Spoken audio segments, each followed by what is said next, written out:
नमस्कार साथियों, आप देख रहे हैं आपका अपना चैनल अमन इंस्पायर्ड।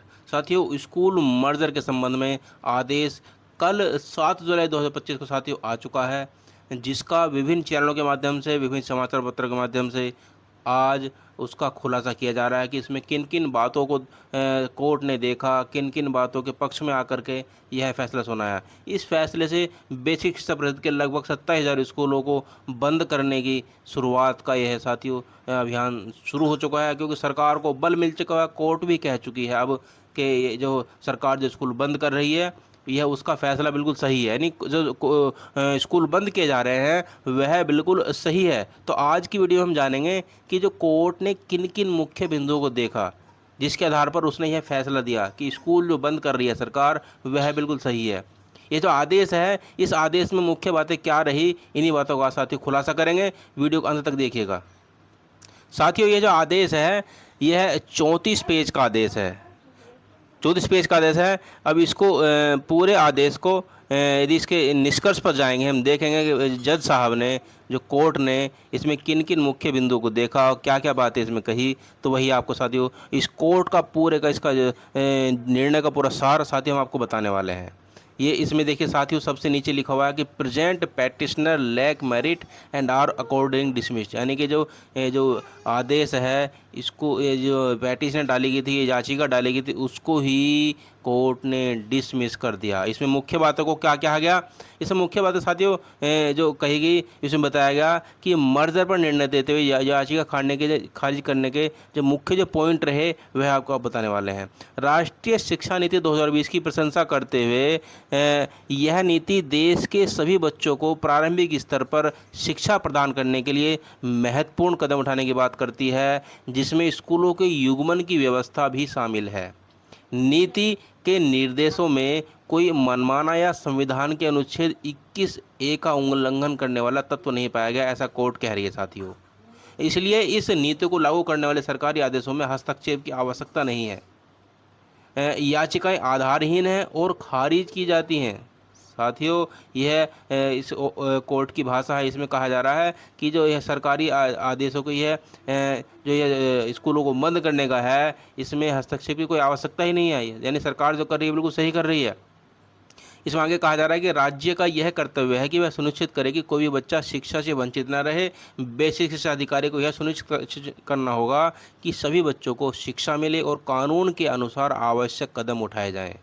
इसका मुख्य सार जो निकल के आ रहा है, वो सार यह है कि राष्ट्रीय शिक्षा नीति 2020 बच्चों को प्रारंभिक शिक्षा सुनिश्चित करने के लिए एक सराहनीय कदम है। स्कूलों के युग्मन सहित नीति के दिशा निर्देश संविधान सम्मत है, यानी संविधान के अनुसार है। स्कूलों के युग्मन सहित नीति के दिशा निर्देश संविधान सम्मत है और राज्य को यह सुनिश्चित करना होगा कि कोई भी बच्चा शिक्षा से वंचित न रहे।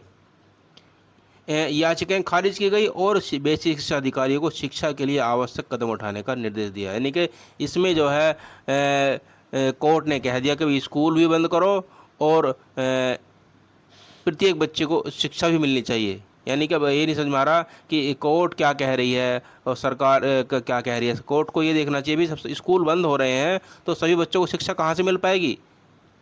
अब आगे जो साथियों मुख्य जो बिंदु है, इसमें जो मेन पॉइंट है, हम आपको बताने वाले हैं इसमें क्या क्या इसमें कही गई हैं। इसमें साथियों उसके बाद निम्न मुख्य बिंदुओं पर साथियों विशेष जोर दिया गया। कोर्ट ने माना कि मर्जर के बावजूद 6 से 14 वर्ष के बच्चों को निःशुल्क व अनिवार्य शिक्षा की गारंटी बनी हुई है। स्कूल को बंद नहीं किया गया, बल्कि उन्हें जोड़ा गया है, उन्हें मर्ज किया गया है। इसके अलावा साथियों मर्जर राष्ट्रीय शिक्षा नीति 2020 के निर्देशों के अनुरूप है, जो संसाधनों के उपयुक्त उपयोग और गुणवत्तापूर्ण शिक्षा की दिशा में है। उसके बाद अगला पॉइंट क्या कहा गया इसमें कि जिन स्कूलों को पेयरिंग किया गया, उनमें से कई स्कूलों में छात्र संख्या शून्य या अत्यंत कम थी, जिससे संसाधनों की बर्बादी हो रही थी। साथियों, अब इसमें सारी बातें सरकार के फेवर में ही की गई हैं। कोई भी ऐसी बात नहीं की गई जो सरकार के फेवर के विपरीत हो। यूपी आरटी रूल जो 2011 है, उसके रूल 4(2) में 1 किलोमीटर के नियम से छूट दी गई है। यानी कि आरटी का कोई नियम है कि 4(2), इसमें बताया जा रहा है कि जो 300 किलोमीटर यानी 300 की आबादी पर 1 किलोमीटर के दायरे में जो है एक स्कूल होना चाहिए, उसमें छूट दी गई है। यदि राज्य सरकार वैकल्पिक व्यवस्था यदि राज्य सरकार कोई वैकल्पिक व्यवस्था यानी कि निःशुल्क परिवहन ट्रांसपोर्ट की व्यवस्था करे तो इससे छूट दी जा सकती है।